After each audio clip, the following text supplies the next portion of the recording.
Proximity changes perception. Let me tell you what I'm talking about.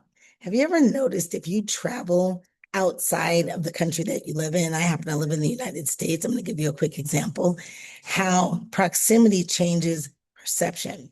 So I'm traveling abroad and I run into someone and they say, "Oh, where are you from?" And I said, "Oh, I'm from the United States."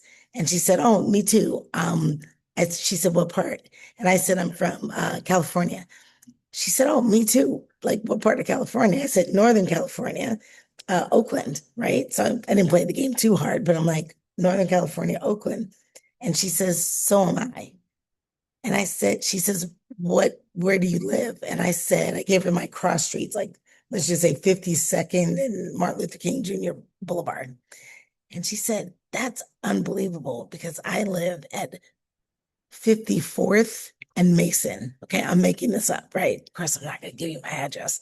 But at the end of the day, proximity changes perception because we started out as two travelers from what we thought might be two different countries, or at least within one country, two different sides of the country. Then it came down to two different sides of the state. And then from there, it came down to pinpointing exactly where we both lived. And we literally lived within 2 miles of each other.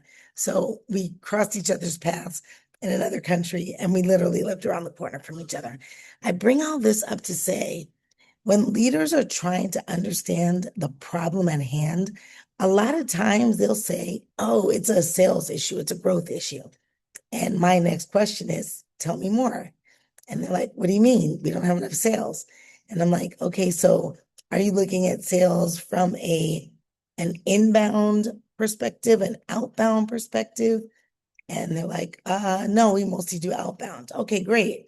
Are you looking at it from, so lead generation is not part of the conversation?" "Well, it is, right?" "Okay, so it's lead gen and outbound." "Okay, great. So you're doing outbound. So tell me a little bit more." "Yeah, we don't have enough outbound sales." "Okay, so when you get into a sales process, if you're B2C or B2B, tell me about that part. Is it the discovery? Is it qualifying them? Is it the discovery that kind of like shuts things down? Do you make it to, when I say proposal or offer, do you make it to that place where you're actually able to offer the person something to help solve their needs?"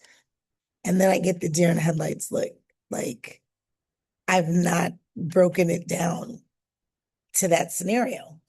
And the reason we don't break it down to that scenario is because sometimes as a leader, we can be so involved in the business that we're not, in fact, able to see what's going on in the business, right? We're actually in the business making things happen. We are, as I mentioned, not necessarily delivering because, as a leader, you aren't necessarily delivering, but you could literally be in the business looking at the numbers in a certain way and not realizing that you're missing some of the numbers to add to your perception or perspective.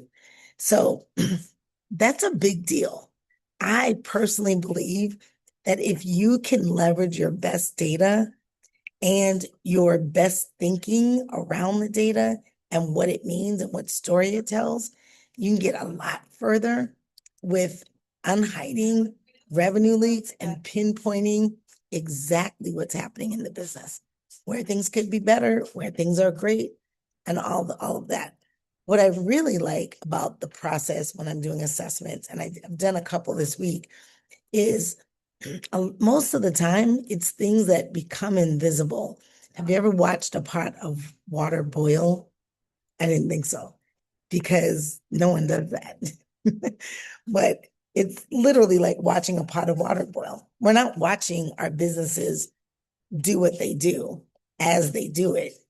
We are seeing markers, we're seeing milestones, or we're missing markers and missing milestones. And that's when those particular problems rise to the surface. So that is what proximity changes perception is all about. This channel is changing. Please subscribe. You'll get a chance to see how I'm going to deliver the way I look at things, the way I think but also just kind of the pillars that everything is based on. And you'll get some good information in terms of leading a business unit, leading your own business. If you're starting a business, you can start from a space where you'll have some real life things that will help the way you think about and perceive what's going on in the business. All right, subscribe and follow for more. Hit the bell. Why not? You'll know when I post something new. See you soon.